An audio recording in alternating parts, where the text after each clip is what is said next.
ہر قسم کی حمد اور تعریف اللہ رب العزت کے لیے ہے، جس کی طرف سے حمد شروع ہوتی ہے اور جس کی طرف حمد لوٹ کر جاتی ہے۔ ہر قسم کی حمد اور تعریف اللہ سبحانہ وتعالی کے لیے ہے، جس سے ہر چیز کا آغاز ہوتا ہے اور ہر چیز پلٹ کر اسی کی طرف جاتی ہے۔ اللہ کے سوا کوئی معبود برحق نہیں، وہ ہر چیز کا خالق ہے اور وہ ہر چیز پر کارساز ہے۔ ہم سب یہ بات اچھی طرح جانتے ہیں کہ یہ کائنات خود سے خود نہیں بنی، کسی بنانے والے نے بنائی ہے۔ اسی نے ہمیں پیدا کیا، تمام انسانوں کو پیدا کیا، اسی نے موت اور حیات بنائی۔ الذی خلق الموت والحیات، لیکن سوال یہ پیدا ہوتا ہے کہ یہ موت اور زندگی اس نے کیوں بنائی؟ لیبلوکم ایکم احسن عملا، تاکہ وہ تمہیں آزما کر دیکھے کہ تم میں اچھے کام کون کرتا ہے۔ تو ہم سب سے کانسٹنٹلی یہ دیکھا جا رہا ہے کہ ہم کرتے کیا ہیں، کر کیا رہے ہیں۔ کرنے کے کاموں میں سب سے پہلا کام اپنے خالق کو پہچاننا ہے، اپنے رب کو جاننا ہے۔ سورۃ الذاریات میں اللہ تعالیٰ فرماتے ہیں وَمَا خَلَقْتُ الْجِنَّ وَالْإِنسَ إِلَّا لِيَعْبُدُونَ، میں نے جنوں اور انسانوں کو اپنی عبادت کے لیے پیدا کیا۔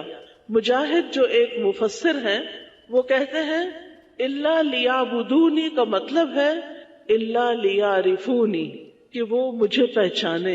یعنی اللہ تعالیٰ نے یہ سب کچھ کیوں بنایا؟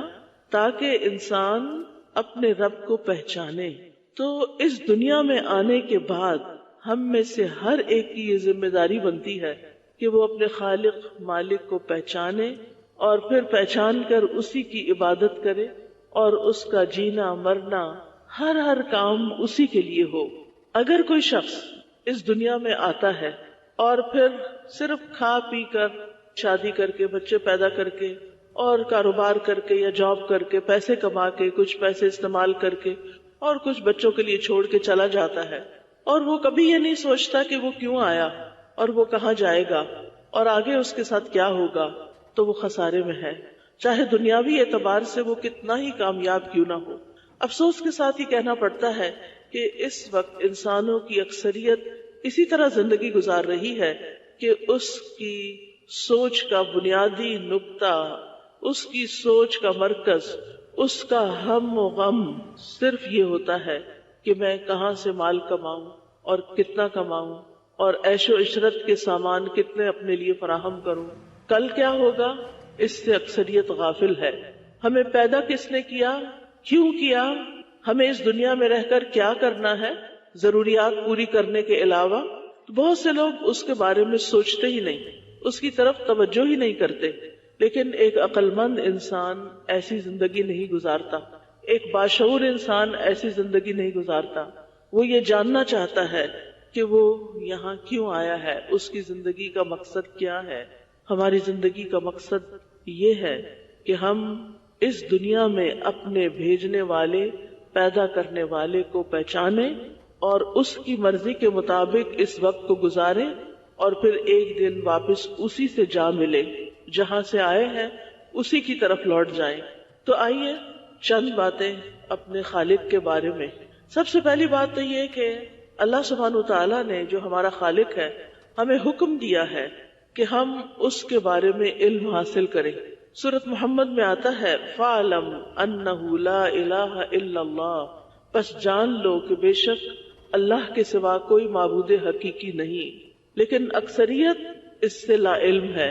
سورۃ لقمان میں آتا ہے وَلَئِن سَأَلْتَهُمْ مَنْ خَلَقَ السَّمَاوَاتِ وَالْأَرْضَ لَيَقُولُنَّ اللَّهُ قُلِ الْحَمْدُ لِلَّهِ بَلْ أَكْثَرُهُمْ لَا يَعْلَمُونَ، اور اگر آپ ان سے پوچھیں کہ آسمانوں اور زمین کو کس نے پیدا کیا تو کہیں گے کہ اللہ نے، یعنی یہ جانتے ہیں کہ کوئی اس کا خالق ہے۔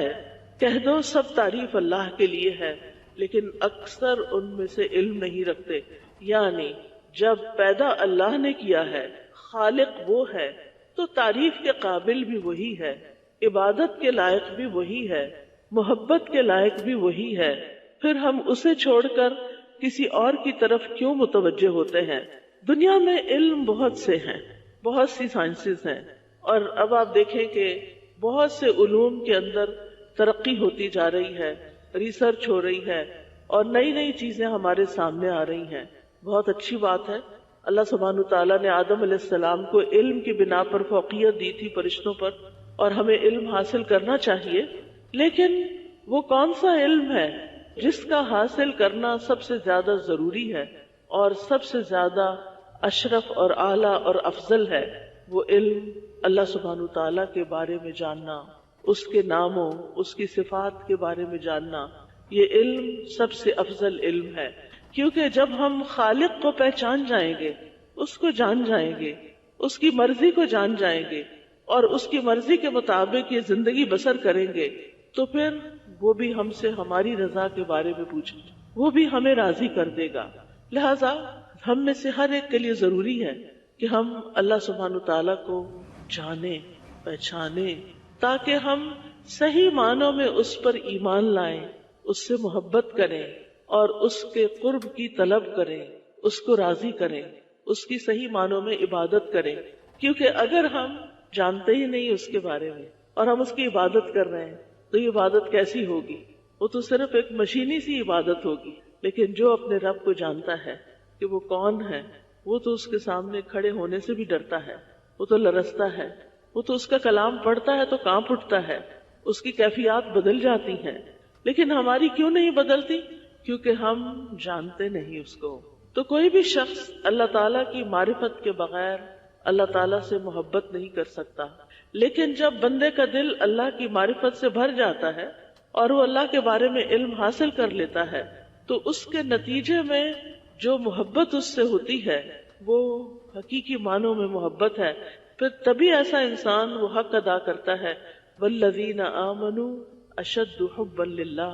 پھر وہ باقی سب چیزوں کو چھوڑ کر سب سے زیادہ اللہ سے ہی محبت کرتا ہے. اور جو اللہ تعالیٰ سے محبت کرتا ہے وہ پھر اللہ تعالیٰ کی اطاعت کرتا ہے، اللہ تعالیٰ کی فرما برداری کرتا ہے. اور جو اللہ تعالیٰ کی اطاعت کرتا ہے وہ دراصل اللہ تعالیٰ کا اکرام کرتا ہے، اللہ تعالیٰ کی عزت کرتا ہے. اور اللہ جس کا اکرام کرے اسے اپنے پڑوس میں جگہ دیتا ہے. یعنی جو اللہ تعالیٰ کا اکرام کرتا ہے پھر اللہ تعالیٰ بھی اس کا اکرام کرتا ہے اور اس کو اپنے پڑوس میں جگہ دیتا ہے. اور جسے اللہ تعالیٰ اپنے پاس جگہ دے دے تو ایسے شخص کے لیے خوشخبری ہی خوشخبری ہے. جیسے کہ حضرت آسیہ رضی اللہ تعالیٰ عنہا نے دعا کی تھی، رب ابن لی عندک بیتا فی الجنہ، اے میرے رب میرے لیے اپنے پاس جنت میں گھر بنا دے. یعنی انہوں نے صرف جنت نہیں مانگی تھی بلکہ عندک بیتا فی الجنہ، تیرے پاس، یعنی تیرا قرب چاہیے. کیونکہ جو حقیقی معنوں میں اللہ سبحانہ تعالیٰ سے محبت کرتا ہے پھر وہ چاہتا ہے کہ وہ اللہ تعالیٰ کے قریب ہو جائے. پھر وہ ایسے کام ڈھونڈتا ہے جس سے اس کو اللہ تعالیٰ کا قرب حاصل ہو. اسے ان کاموں سے دلچسپی ہوتی ہے جس سے اللہ تعالیٰ کی قربت نصیب ہو، کیونکہ اس کو اسی میں لذت نصیب ہوتی ہے، اس کی خوشی بھی اسی میں ہوتی ہے، اس کی راحت اور آنکھوں کی ٹھنڈک بھی اسی میں ہے. کیونکہ وہ جانتا ہے کہ وہ کس ہستی کا بندہ ہے، کس کا غلام ہے، کس کا مطیع ہے. اگر ہم اپنے اس ذمہ داری سے غفلت بھی برتیں تو یہ پھر چند دن کی بات ہے. کیونکہ مرنے کے بعد انسان جب قبر میں جاتا ہے تو اس سے سب سے پہلا سوال بھی یہی کیا جائے گا، من ربو کا، تیرا رب کون ہے. یعنی اس زندگی میں ہمارا فرض بنتا ہے کہ ہم اس کو پہچانیں، لیکن اگر ہم نہیں پہچانتے تو بھی سوال تو اپنی جگہ ہے، وہ تو ہوگا ہی. برائے ابن عازب کہتے ہیں رسول اللہ صلی اللہ علیہ وسلم نے فرمایا، میت کو دفنانے کے بعد جب لوگ واپس جاتے ہیں تو میت ان کے قدموں کی آہٹ سنتی ہے. اس کے پاس دو فرشتے آتے ہیں، وہ اسے بٹھاتے ہیں اور اسے کہتے ہیں من ربو کا، تیرا رب کون ہے؟ تو وہ کہتا ہے ربی اللہ، میرا رب اللہ ہے. پھر وہ پوچھتے ہیں ما دینو کا، تمہارا دین کیا ہے؟ وہ کہتا ہے دینی الاسلام، میرا دین اسلام ہے. پھر وہ پوچھتا ہے ما ھذا الرجل الذی بعث فیکم، یہ آدمی کون ہے جو تم میں مبعوث کیا گیا؟ وہ کہتا ہے ہوا رسول اللہ صلی اللہ علیہ وسلم. پھر وہ کہتے ہیں وما یدری کا، تجھے یہ علم کیسے ہوا، تجھے کیسے یہ سب کچھ پتا چلا؟ وہ کہتا ہے قرأت کتاب اللہ، میں نے اللہ کی کتاب پڑھی، میں نے اللہ کی کتاب پڑھی، فآمنت بہ وصدقت، اور میں اس پر ایمان لایا اور میں نے اس کی تصدیق کی. تو جو شخص اللہ کی کتاب پڑھتا ہے، اس پر ایمان لاتا ہے، تو وہ جانتا ہے کہ اس کتاب پر ایمان لانے کا تقاضا یہ ہے کہ ہم اپنے رب کو جانیں، اپنے دین کو جانیں، اپنی آخرت کو جانیں، اپنے انجام کو جانیں، اپنے نبی کو جانیں، ان کی سیرت کو جانیں، ان کے مطابق اس زندگی کو بسر کریں، کیونکہ دنیا کے کامیاب ترین انسان تھے. لیکن ساتھ ہی یہ بات افسوس سے کہنی پڑتی ہے کہ کافر کے ساتھ ساتھ منافق بھی، جو اوپر اوپر سے بس اسلام کا اظہار کرتا ہے، اس سے بھی جب پوچھا جائے گا کہ تمہارا رب کون ہے تو وہ جواب نہیں دے سکے گا. منافق جواب نہیں دے سکے گا. وہ کہے گا ہاں لا ادری، مجھے علم نہیں ہے، میں نہیں جانتا کہ رب کون ہے. ہم سب کو بھی اپنے بارے میں اپنے اندر جھانک کے دیکھنا چاہیے، اپنے دل سے پوچھنا چاہیے کہ مجھے رب کی کتنی پہچان ہے، میں اس کی عظمت کو، اس کی قدرت کو، اس کے علم کو کتنا جانتی ہوں. ہمارا رب وہ ہے جو سارے جہانوں کا رب ہے. وہ صرف ہمارا رب نہیں بلکہ ساری مخلوقات کا رب ہے. اللہ تعالیٰ فرماتے ہیں ان ربکم اللہ الذی خلق السماوات والارض فی 6 ایام ثم استوى علی العرش یغشی اللیل النہار یطلبہ حثیثا والشمس والقمر والنجوم مسخرات بأمرہ الا لہ الخلق والامر تبارک اللہ رب العالمین. بے شک تمہارا رب اللہ ہے جس نے آسمانوں اور زمین کو 6 دن میں پیدا کیا، پھر وہ عرش پر بلند ہوا، رات کو دن پر اڑا دیتا ہے، جو تیز چلتا ہوا اس کے پیچھے چلا آتا ہے، اور سورج اور چاند اور ستارے بھی اسی نے پیدا کیے، یہ سب اس کے حکم کے تابع ہیں. سن لو، پیدا کرنا اور حکم دینا اسی کا کام ہے. الا لہ الخلق والامر، پیدا بھی اسی نے کیا، امر یعنی حکم بھی اسی کا چل رہا ہے. تمام جہانوں میں ہر چیز میں بہت برکت والا ہے اللہ جو سارے جہانوں کا رب ہے. گویا خالق بھی وہی ہے، مالک بھی وہی ہے، حاکم بھی وہی ہے، حکم بھی اسی کا چل رہا ہے، اور ہر چیز اسی کے آگے مطیع ہے، فرما بردار ہے. وہ اس کی پیروی میں، اس کی اطاعت میں لگی ہوئی ہے. پھر ہمارا رب صرف خالق ہی نہیں بلکہ وہ رازق بھی ہے. اس نے ہمیں پیدا کر کے یوں ہی چھوڑ نہیں دیا بلکہ ہمارے رزق کے سامان کیے. سورۃ غافر میں اللہ تعالیٰ فرماتے ہیں اللہ الذی جعل لکم الارض قرارا والسماء بناء وصورکم فاحسن صورکم ورزقکم من الطیبات ذالکم اللہ ربکم فتبارک اللہ رب العالمین. اللہ وہ ہے جس نے تمہارے لیے زمین کو رہنے کی جگہ بنایا اور آسمان کو چھت بنایا اور تمہاری صورت بنائی تو تمہاری صورتیں اچھی بنائی اور تمہیں پاکیزہ چیزوں سے رزق دیا. یہ ہے اللہ تمہارا رب، بہت برکت والا ہے اللہ جو تمام جہانوں کا رب ہے. وہی زندہ ہے، اس کے سوا کوئی معبود نہیں، سو اسی کو پکارو اس حال میں کہ اسی کے لیے دین کو خالص کرنے والے ہو. سب تعریف اللہ کے لیے ہے جو تمام جہانوں کا رب ہے.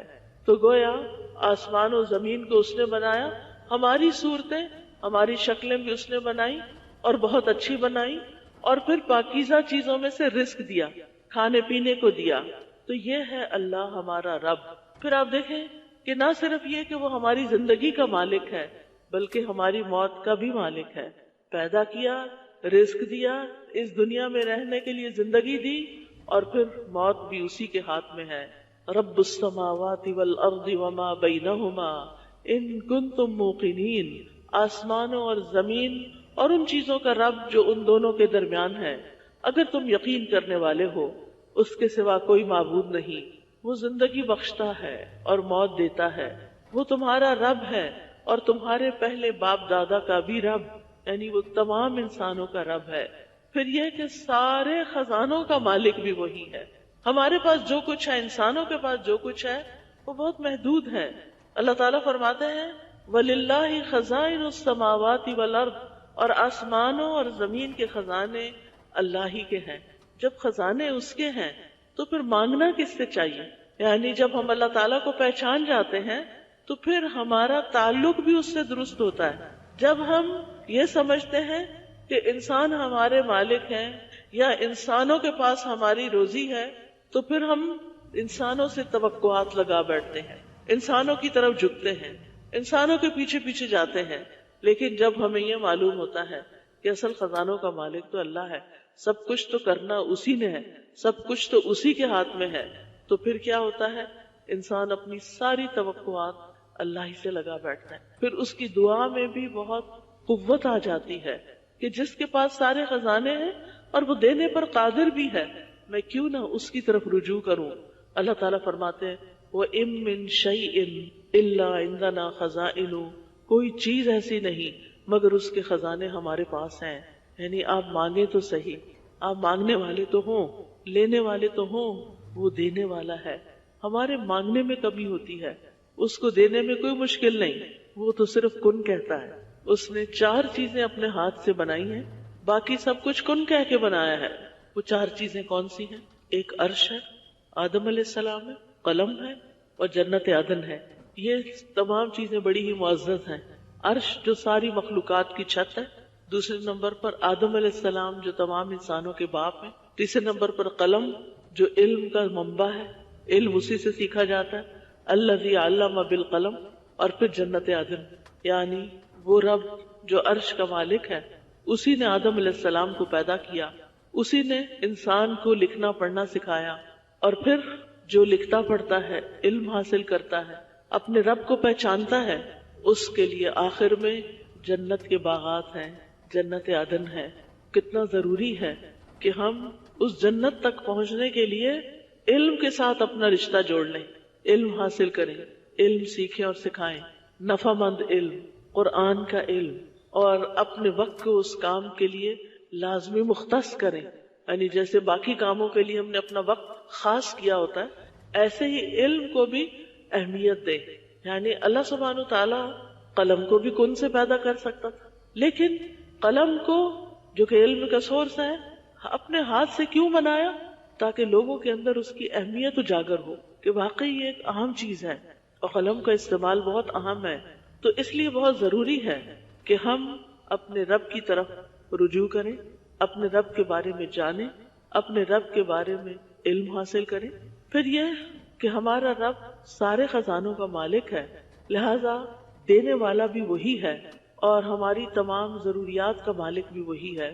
ابراہیم علیہ السلام نے رب کی تعریف جو کی تھی سورۃ الشعراء میں، انہوں نے کہا کہ جن بتوں کو تم پوج رہے ہو، تم اور تمہارے باپ دادا، میرے تو وہ دشمن ہیں، الا رب العالمین، سوائے رب العالمین کے، الذی خلقنی فہو یہدین، وہ جس نے مجھے پیدا کیا پھر وہی مجھے ہدایت دیتا ہے، والذی هو یطعمنی ویسقین، وہ جو مجھے کھلاتا ہے اور پلاتا ہے، وَإِذَا مَرِضْتُ فَهُوَ يَشْفِينِ، اور جب میں بیمار ہوتا ہوں تو وہی مجھے شفا دیتا ہے، وَالَّذِي يُمِيتُنِي ثُمَّ يُحْيِينِ، وہی مجھے موت دیتا ہے اور پھر وہی مجھے دوبارہ اٹھائے گا، وَالَّذِي أَطْمَعُ أَن يَغْفِرَ لِي خَطِيئَتِي يَوْمَ الدِّينِ، وہ جس سے میں امید رکھتا ہوں کہ وہ جزا کے دن میری خطائیں معاف کر دے گا، بخش دے گا. یہ ہے ابراہیم علیہ السلام کا تعلق اپنے رب کے ساتھ. انہوں نے پہچان لیا تھا کہ رب کون ہے. آج ہم سے کوئی پوچھے، ہمارے بچوں سے کوئی پوچھے کہ تمہارا رب کون ہے، تو کیا وہ اتنے جامع الفاظ میں یہ تعریف رب کی بتا سکتے ہیں؟ کیا ہم سب جانتے ہیں؟ کیا سب ہم اس کو مانتے ہیں؟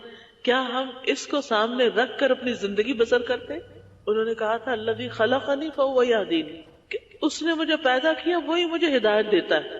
لہٰذا جب ہدایت وہ دیتا ہے تو پھر ہمیں ہدایت بھی اسی سے مانگنی چاہیے، ہدایت بھی اسی سے مانگنی چاہیے ہر معاملے میں، صرف دین کے معاملے میں نہیں، دنیا کے معاملے میں بھی ہدایت اسی سے. والذی هو یطعمنی ویسقینی، وہ مجھے کھلاتا اور پلاتا ہے. لہذا کھانا اور رزق کس سے مانگنا چاہیے؟ اسی سے مانگنا چاہیے، کیونکہ اصل سورس وہی ہے. بیمار ہو جائے تو شفا کی دعا کس سے کرنی چاہیے؟ اللہ ہی سے. یعنی سب سے پہلے اللہ ہی کی طرف دھیان جائے. روزمرہ میں ہم اپنے آپ کا جائزہ لے کر دیکھیں، کیا ہم ایسے کرتے ہیں کہ جب ہمیں بھوک لگتی ہے تو ہم دل ہی دل میں اللہ سے باتیں کریں کہ یا اللہ تو مجھے کھلا اور پلا. بیمار ہو جائیں تو ہم دعا کریں یا اللہ تو مجھے شفا دے دے، کیونکہ بیدک الشفا، شفا تیرے ہاتھ میں ہے. اور اسی کے بارے میں سوچیں کہ اسی نے مجھے یہ زندگی دی ہے، اور وہی موت دینے والا ہے، اور اسی سے مجھے امید ہے کہ وہ مجھے معاف کر دے گا. یعنی اللہ سبحانہ وتعالیٰ سے ایک قریبی، مضبوط اور ون آن ون بیس پر تعلق ہونا چاہیے، اور پھر اسی سے دعائیں کرنی چاہیے جیسے ابراہیم علیہ السلام نے کی. رب ہب لی حکما والحقنی بالصالحین، اے میرے رب مجھے حکم عطا کر اور مجھے نیک لوگوں کے ساتھ ملا. وجعل لی لسان صدق فی الاخرین، اور پیچھے آنے والوں کے لیے میرے لیے سچی ناموری رکھ دے. وجعلنی من ورثۃ جنت النعیم، اور مجھے نعمتوں بھری جنت کے وارثوں میں سے بنا دے. یعنی میرا الٹیمیٹ گول یہ ہے کہ میں جنت تک پہنچوں. ہم سب کا بھی الٹیمیٹ گول یہی ہونا چاہیے کہ ہم جہنم کی آگ سے بچ جائیں اور جنت تک پہنچ جائیں. یہ ہم سب کی سب سے بڑی کامیابی ہے. فمن زحزح عن النار وادخل الجنۃ فقد فاز، جو آگ سے بچا لیا گیا، جنت میں داخل کر دیا گیا، وہی دراصل کامیاب ہوا. یہ ہے کامیابی. کامیابی کسی بڑی ڈگری کے حاصل کر لینے کا نام نہیں. ہاں وہ بھی کامیابی ہے مگر وقتی طور پر ہے. کامیابی خوبصورت لڑکی سے شادی ہو جانے کا نام نہیں. کامیابی کسی بہت بڑے بزنس کا اونر ہونے کا نام نہیں. کامیابی اس کی کامیابی ہے جس کی آخرت میں بخشش ہو جائے. کامیابی اس کی کامیابی ہے جو جنت الفردوس کا وارث بن جائے، جس میں وہ ہر روز اپنے رب کا دیدار کرے. جنت ان لوگوں کے لیے ہے نا جو رب سے محبت کرتے ہیں، تو وہ رب کو دیکھنے، رب کی ملاقات اور رب کے دیدار سے آنکھیں ٹھنڈی کرنے کی جگہ ہے. کچھ لوگ جنت میں ہر روز اپنے رب کو دیکھیں گے اور یہ ان کے لیے خوشی کا سب سے بڑا مقام ہوگا. یہ کون لوگ ہوں گے؟ یہ وہی لوگ ہوں گے جو آج اپنے رب کے حضور مصلی پہ کھڑے ہوتے ہیں، تو وہ وقت ان کے لیے دن بھر میں سب سے بہترین وقت ہوتا ہے، سب سے زیادہ خوشی کا وقت ہوتا ہے کہ وہ اپنے رب کی عبادت کر رہے ہیں، اپنے رب سے ملاقات کر رہے ہیں. پھر یہ بات اچھی طرح جان لینی چاہیے کہ رب کے ساتھ کسی کو شریک نہیں کرنا.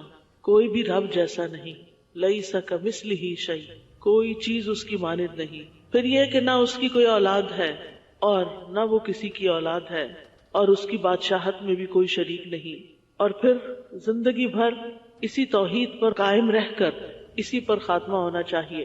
پھر رب کے بارے میں یہ بھی جاننے کی ضرورت ہے کہ رب اپنی ذات کے اعتبار سے سب سے بلند ہے. فتعال اللہ الملک الحق لا الہ الا ھو رب العرش الکریم. بس بہت بلند ہے اللہ جو سچا بادشاہ ہے، اس کے سوا کوئی معبود نہیں. عزت والے عرش کا رب ہے، عرش پر مستوی ہے، مخلوق کی تخلیق سے پہلے ہی عرش پر مستوی ہے. یعنی اگر کوئی پوچھے نا کہ رب کہاں ہے، رب اپنے عرش پر ہے. یہ جو ہم کہتے ہیں نا ہر پتے میں ہے، ہمارے دل میں ہے، ادھر ہے ادھر ہے، یہ رب کی عزت اور اکرام نہیں. رب کی عزت اور اکرام کس چیز میں ہے کہ رب اپنے عرش پر ہے. اور عرش کی عظمت کا آپ کو معلوم ہوگا، ابو ذر رضی اللہ عنہ سے روایت ہے کہ نبی صلی اللہ علیہ وسلم نے فرمایا، اے ابو ذر، کرسی کے مقابلے میں 7 آسمان ایسے ہیں جیسے بیابان زمین میں کوئی چھلا چھوٹی سی مندری پڑی ہوئی ہو. پھر کرسی کے مقابلے میں عرش کا حجم ایسے ہے جیسے اس چھلے کے مقابلے میں بیابان کا وجود ہے. یعنی اتنا بڑا ہے عرش. ابن عباس کہتے ہیں کہ کرسی پاؤں کی جگہ ہے اور عرش کی اصل مقدار کوئی نہیں جانتا کہ وہ کتنا بڑا ہے. ہاں اللہ سبحانہ تعالیٰ عرش پر تو ہے، لیکن اس کے باوجود وہ ہمارے بہت قریب بھی ہے، شہرک سے قریب ہے. وَنَحْنُ أَقْرَبُ إِلَيْهِ مِنْ حَبْلِ الْوَرِيدِ، اور ہم اس کے گلے کی رگ سے بھی زیادہ اس کے قریب ہیں. ہمیں اس کا قرب محسوس ہوتا ہے.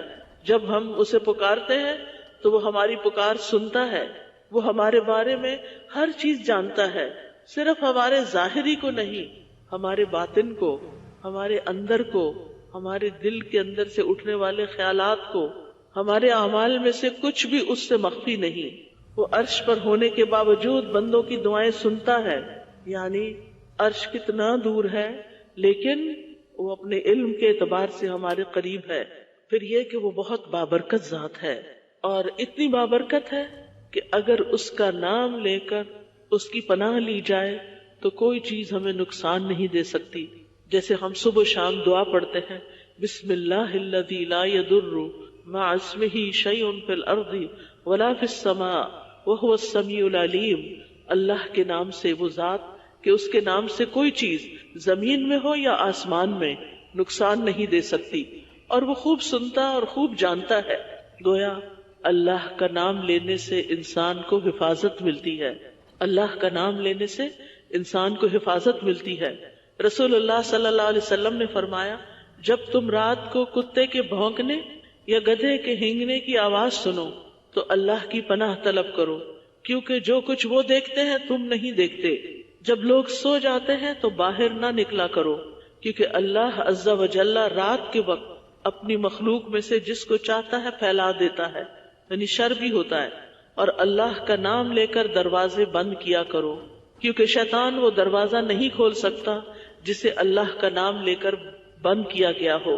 اور مشکوں کو تسمے سے باندھ دو، مٹکوں کو ڈھانپ دو اور برتنوں کو اوندھا کر دو، یعنی رات کو سوتے وقت برتن الٹے کر دینے چاہیے یا پھر ان کو ڈھک دینا چاہیے، کیونکہ حدیث میں آتا ہے کہ سال میں ایک رات میں آسمان سے وبا اترتی ہے، یعنی بیماری اترتی ہے، اور جو برتن اوپر سے ننگے پڑے ہوتے ہیں وہ ان میں چلی جاتی، پھر اس میں جب ہم کچھ کھاتے پیتے ہیں تو بیماری ہمارے جسم میں آ جاتی۔ اس لیے یہ چیز ہم میں سے ہر خاتون کو معلوم ہونی چاہیے۔ اگر آپ تھکے ہوئے بھی ہیں اور برتن نہیں دھو سکے، نہیں سمیٹ سکے، تو بس ان سب کو ڈھک دیں۔ ڈھکنے کی بھی ہمت نہیں تو ان کو کور کر دیں، کسی کپڑے سے کور کر دیں، لیکن ننگا نہ چھوڑیں۔ پھر یہ کہ اللہ سبحانہ تعالی ہر چیز پر پوری طرح قادر ہے۔ کیا مطلب ہے اس کا؟ کہ وہ ہر چیز پر پورا کنٹرول رکھتا ہے، کوئی چیز اس کو نہیں ہرا سکتی، اور وہ سب کو عاجز کر سکتا ہے۔ وہ دوبارہ زندہ کرنے پر بھی قادر ہے، یعنی جب انسان فوت ہو جائے گا تو پھر دوبارہ اس کو جی اٹھائے گا اور اس کا حساب کتاب لے گا۔ اور پھر وہ بندوں سے کہیں زیادہ قدرت رکھنے والا ہے، وہ چیزوں کو زندہ کرنے اور فنا کرنے پر قادر ہے، معاف کرنے پر قادر ہے، سزا دینے پر بھی قادر ہے، رزق کے گھٹانے اور بڑھانے پر بھی قادر ہے، تکلیف دور کرنے پر بھی قادر ہے۔ وَإِن يَمْسَسْكَ اللَّهُ بِضُرٍّ فَلَا كَاشِفَ لَهُ إِلَّا هُوَ وَإِن يَمْسَسْكَ بِخَيْرٍ فَهُوَ عَلَى كُلِّ شَيْءٍ قَدِيرٌ، اور اگر اللہ تجھے کوئی تکلیف پہنچائے تو اس کے سوا اسے کوئی دور کرنے والا نہیں، اور اگر وہ تجھے کوئی بھلائی پہنچا دے تو وہ ہر چیز پر پوری طرح قادر ہے۔ پھر اسی طرح وہ ظالموں اور سرکشوں کو بھی پکڑنے پر قادر ہے۔ پھر اسی طرح یہ جاننے کی بھی ضرورت ہے کہ اللہ سبحانہ تعالیٰ کا علم بہت وسیع ہے۔ وسع کرسیہ السماوات والارض، کوئی چیز آسمانوں اور زمین میں اس کے علم سے باہر نہیں ہے، وہ ہر چیز کے بارے میں مکمل علم رکھنے والا ہے۔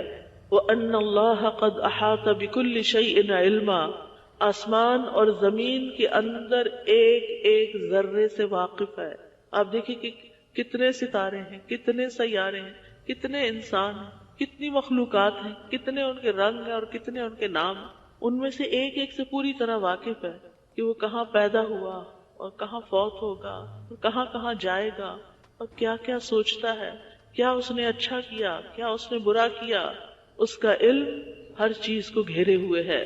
فرمایا سورۃ الحج میں، أَلَمْ تَعْلَمْ أَنَّ اللَّهَ يَعْلَمُ مَا فِي السَّمَاءِ وَالْأَرْضِ إِنَّ ذَلِكَ فِي كِتَابٍ إِنَّ ذَلِكَ عَلَى اللَّهِ يَسِيرٌ، کیا تو نے جانا نہیں کہ بے شک اللہ جانتا ہے جو کچھ آسمان اور زمین میں ہے، بے شک یہ کتاب میں درج ہے، بے شک یہ اللہ پر بہت آسان ہے۔ اب دیکھیں کہ یہ انسان کی ایک طلب ہے کہ وہ کسی ایسی ہستی کو جانے جو سب کچھ کر سکتی، جس سے وہ ٹوٹ کے محبت کر سکتا، جو اس کی قدر کرنے والی، جو اس کی ساری ضروریات پوری کرنے والی، جو اس کی تنہائیوں کی ساتھی، اور یہ ساری صفات صرف اللہ ہی کے اندر ہے، مخلوق میں سے کوئی ایسا نہیں ہو سکتا۔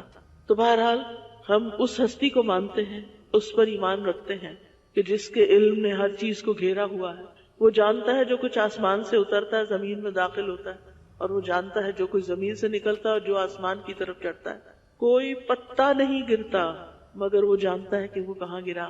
خزاں آتی ہے، پتے گرنے لگتے ہیں۔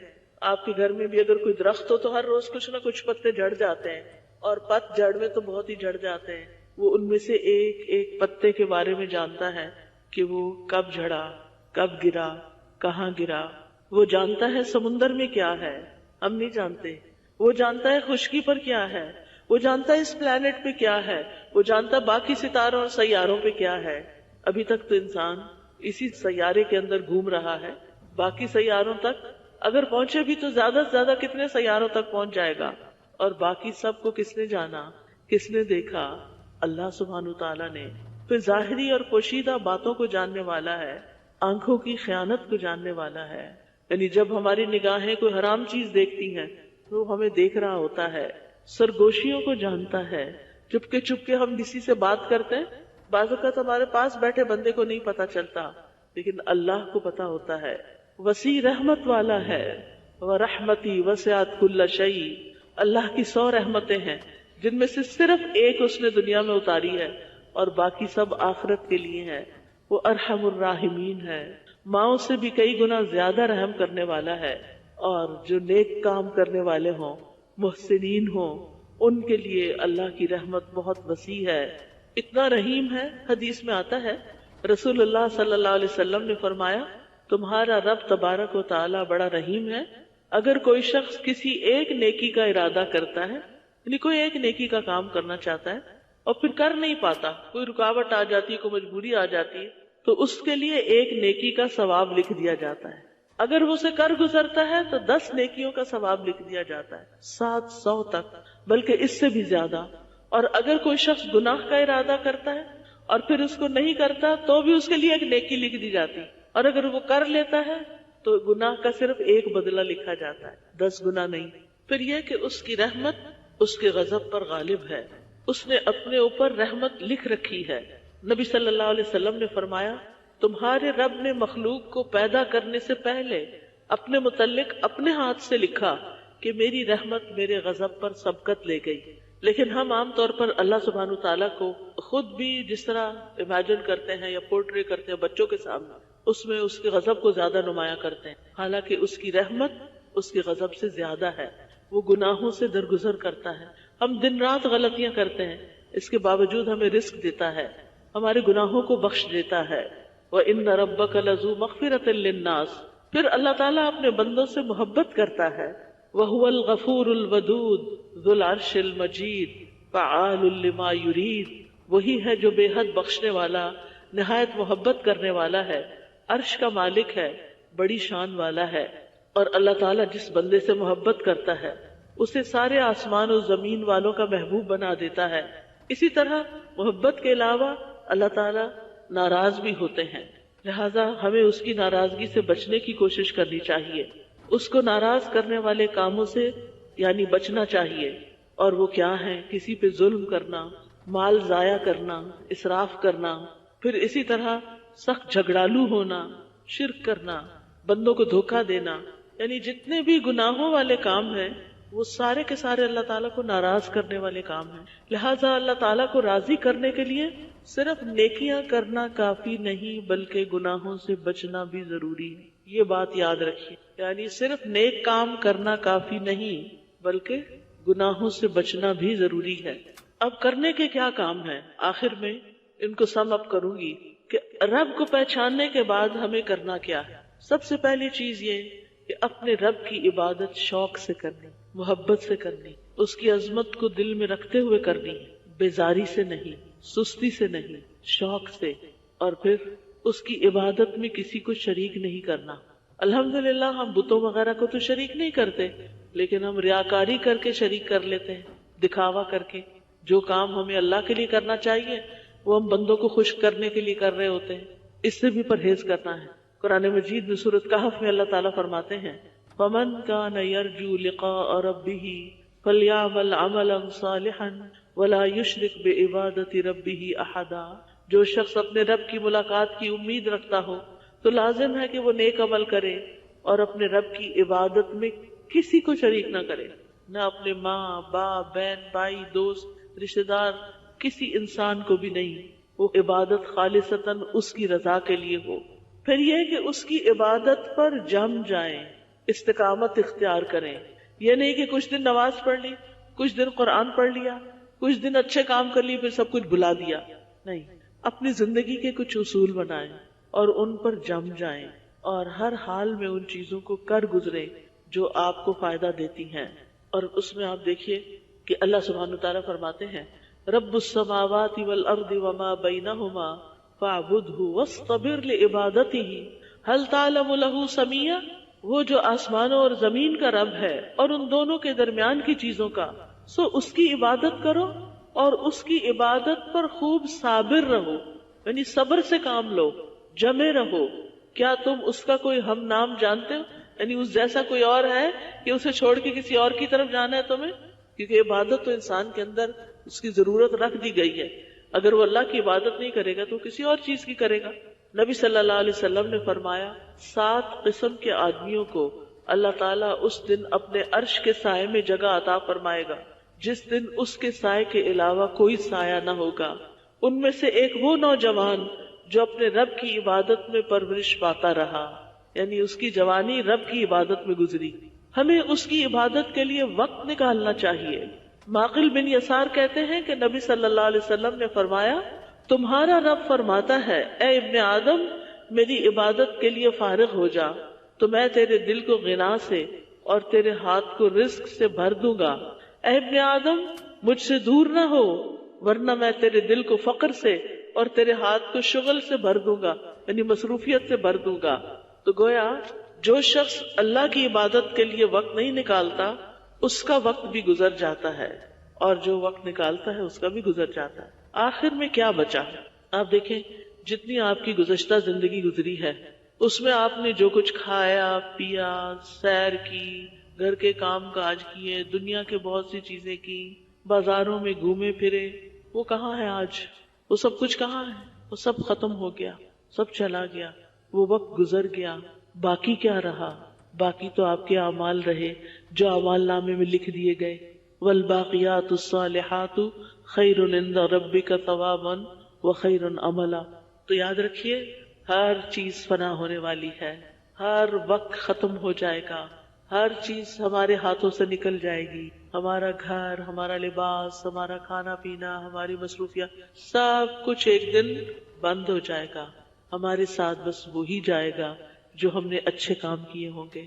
تو ہم میں سے ہر ایک کو اپنے آپ سے سوال کرنا چاہیے میرا وقت کہاں گزر رہا ہے، کن چیزوں میں، کن کاموں میں، میری دوڑ کہاں تک ہے، میری مصروفیات کیا ہے، میرا ہم و غم کیا ہے، میری فکر کیا ہے، میں کس چیز کے بارے میں سب سے زیادہ سوچتی ہوں؟ کیا واقعی اللہ کی ملاقات کے بارے میں اور اس کی تیاری کے بارے میں اور اپنے ساتھ کچھ لے جانے کے لیے کچھ نیکیاں کرنے کے بارے میں؟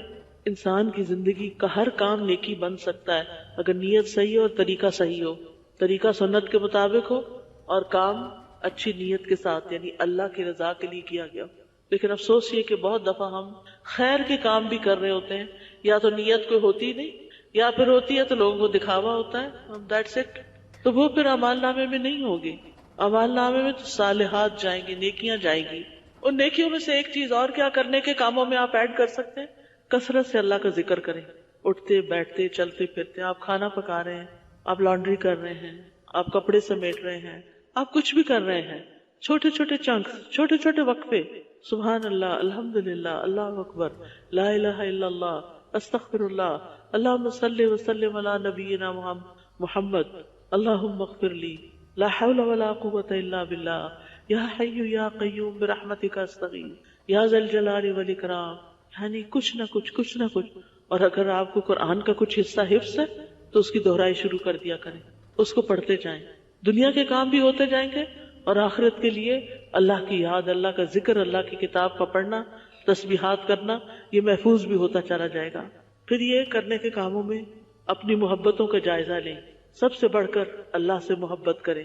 رسول اللہ صلی اللہ علیہ وسلم نے فرمایا تم میں سے کوئی اس وقت تک مومن نہیں ہو سکتا جب تک اسے اللہ اور اس کے رسول دوسروں سے سب سے زیادہ محبوب نہ ہو جائیں، یعنی اللہ اور اس کے رسول ہر چیز کی محبت پر زیادہ محبت آ جائے ان کی، یعنی ان کی محبت، اللہ اور رسول کی محبت ہر چیز پر غالب آ جائے۔ بعض اوقات ہم اللہ سے محبت تو کرتے ہیں کہ ہمارا خالق رازق مالک ہے، لیکن ہم رسول اللہ صلی اللہ علیہ وسلم سے اس طرح محبت نہیں کرتے۔ عقیدت بہت ہے لوگوں کو، اور اس عقیدت میں وہ کچھ دن منا لیتے ہیں اور کچھ کھانے پکا کے کھلا دیتے ہیں، لیکن آپ کا اتباع، آپ کی اطاعت، آپ کے ساتھ صحیح معنوں میں تعلق وہ نہیں ہوتا، آپ جو دین لائے اس سے دور ہوتے ہیں۔ پھر آپ دیکھیے اللہ ہی سے ڈرنے والے ہوں ہم، یعنی جہاں اللہ کی محبت ہو وہاں اللہ کا ڈر بھی ہو، پھر رب کے فرما بردار بنے. ہر چیز میں یہ دیکھیں کہ اس میں میرے رب کا حکم کیا ہے، اپنے آپ کو اللہ کے حوالے کریں، رب کی دعوت قبول کریں، اس کی طرف بڑھیں، رب کے نازل کردہ احکامات کے پیچھے چلیں، ہر کام رب العالمین کی خاطر کریں، اور پھر قرآن پڑھ کر رب والے بن جائیں. وَلَٰكِن كُونُوا رَبَّانِيِّينَ تُعَلِّمُونَ الْكِتَابَ وَبِمَا كُنتُمْ تَدْرُسُونَ، اور لیکن رب والے بنو اس لیے کہ تم کتاب یعنی قرآن سکھایا کرتے تھے اور اس لیے کہ تم پڑھا کرتے تھے. پھر ہر کام میں رب کی رضا کے متلاشی بن جائیں، اس کو ناراض نہ کریں، اس کی نافرمانی نہ کریں، رب کی رضا کے الفاظ بولیں، منہ سے بات نکالیں تو رب کی رضا کی، رب کی نافرمانی کی نہیں. اور پھر اللہ نے جو نبی صلی اللہ علیہ وسلم کے ذریعے ہمارے پاس شریعت بھیجی ہے اس شریعت پر راضی رہیں، اس کو اپنے لیے بوجھ نہ سمجھیں. اس نے جو حرام کیا ہے اس کو حرام سمجھیں، اس نے جو حلال کیا اس کو حلال سمجھیں، اس کے احسانات کو مانیں، اس کے احسانات کو جھٹلائیں نہیں، پھر اسی کو پکاریں، ہر مشکل میں اسی کی طرف جائیں، کثرت سے دعائیں کیا کریں، چھوٹی چھوٹی چیزیں بھی اللہ سے مانگا کریں، کیونکہ ہمارا رب ہر چیز پر قادر ہے. ان اللہ علی کل شیء قدیر، بے شک اللہ سبحانہ تعالی ہر چیز پہ قادر ہے. اللہ تعالیٰ فرماتے ہیں ادعوا ربکم تضرعا وخفیہ انہ لا يحب المعتدین، اپنے رب کو گڑ گڑا کر اور خفیہ طور پر پکارو، بے شک وہ حد سے بڑھنے والوں سے محبت نہیں کرتا. اور پھر اس سے بخشش مانگنا، اس پہ توکل کرنا. ہماری بہت ساری پریشانی اور ڈپریشن کس وجہ سے ہوتا ہے کہ ہم سب سمجھتے ہیں کہ سب کچھ جو بہت کچھ کرنے والا ہے میں نہیں کرنا، ہر چیز ہم خود نہیں کر سکتے تو اللہ نے کرنا ہے. اللہ کا اذن ہوگا، راستے آسان ہو جائیں گے آپ کے کاموں کے لیے. لہٰذا سب سے زیادہ ضروری بات یہ، کاموں سے بھی زیادہ ضروری بات کہ ہماری نفسیاتی صحت، ہماری اسپرچل ہیلتھ بہت اسٹرانگ ہونی چاہیے تاکہ ہم باقی سارے کام کر سکیں. جب انسان بیمار ہوتا ہے نا تو کمزوری غالب آ جاتی ہے. یعنی بعض لوگ اچھے بھلے ہوتے ہیں، ایک بیماری ان کو اسٹرائک کرتی ہے اور ان کا چلنا پھرنا بولنا ہر چیز رہ جاتی ہے. تو اسی طرح روحانی بیماریاں، اخلاقی بیماریاں انسان کو بیکار کر کے رکھ دیتی ہیں. تو بہت ضروری ہے کہ ہم اپنے کاموں میں اللہ سبحانہ تعالیٰ کی مدد حاصل کریں، اس پہ توکل کریں. وَمَن يَتَوَكَّلْ عَلَى اللَّهِ فَهُوَ حَسْبُهُ، توکل کیا ہے؟ اللہ ہے نا، اللہ کرے گا نا، اللہ رستہ نکالے گا، اللہ یہ کام تیرے حوالے، یہ تو نے کرنا ہے. اور اللہ تعالیٰ ان اللہ بالغ امرہ قد جعل اللہ لکل شیء قدرا، اور اللہ تو اپنا کام پورا کر کے رہتا ہے، لیکن اللہ نے ہر چیز کا ایک اندازہ مقرر کر رکھا ہے، ہر چیز کا ایک وقت ہے. پھر یہ کہ رب سے مایوس نہیں ہونا، رب کے خزانے بہت وسیع ہیں، مایوسی نہیں، رب سے ہی ساری امیدیں وابستہ کر لینی ہیں، رب سے ملاقات کو بھولنا نہیں، اور ساری دعائیں رب ہی سے کرنی ہیں. تو آئیے ہم دعا کر لیتے ہیں اپنے رب کو پہچان کر، جان کر، اس کی طرف توجہ کر کے. سبحان اللہ والحمد للہ ولا الہ الا اللہ واللہ اکبر ولا حول ولا قوة الا باللہ، لا حول ولا قوة الا باللہ العلی العظیم. ربنا آتنا فی الدنیا حسنة وفی الآخرة حسنة وقنا عذاب النار. ربنا اننا آمنا فاغفر لنا ذنوبنا وقنا عذاب النار. اے ہمارے رب، بے شک ہم ایمان لائے ہیں، لہذا ہمارے گناہ بخش دے اور ہمیں آگ کے عذاب سے بچا لے. ربنا ظلمنا انفسنا وان لم تغفر لنا وترحمنا لنکونن من الخاسرین. اے ہمارے رب، ہم نے اپنے آپ پر ظلم کیا، اور اگر تو نے ہمیں معاف نہ کیا اور ہم پر رحم نہ فرمایا تو ہم بہت نقصان اٹھانے والوں میں سے ہو جائیں گے. ربنا آتنا من لدنک رحمہ وہیئ لنا من امرنا رشدا. اے ہمارے رب، ہمیں اپنے پاس سے رحمت عطا کر اور ہمارے لیے ہمارے معاملے میں رہنمائی مہیا فرما. رب اغفر وارحم وانت خیر الراحمین.